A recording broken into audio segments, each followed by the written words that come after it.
C'è il re dei tortellini alle prese con un calibro per prendere le misure del raviolo perfetto, il re del gelato. Un famoso da re, il papà dei bibanesi. Ci sono giardiniere che fioriscono su prati verdi, un suonatore di prosciutto per celebrare uno dei più pregiati crudi italiani, un altro crudo speciale che viene preso a pugni da un produttore boxer.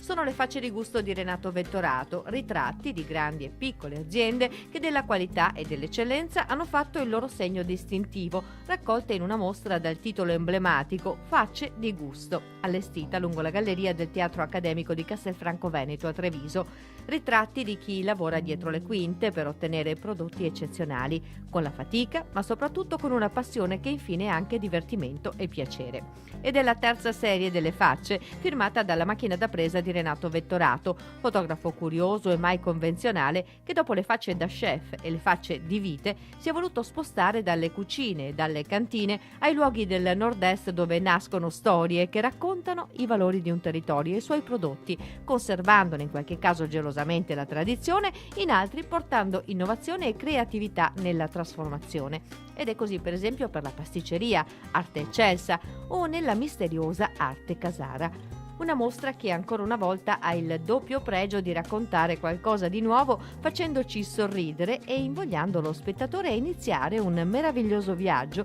alla scoperta di quei luoghi, di quei prodotti e di quelle facce di gusto.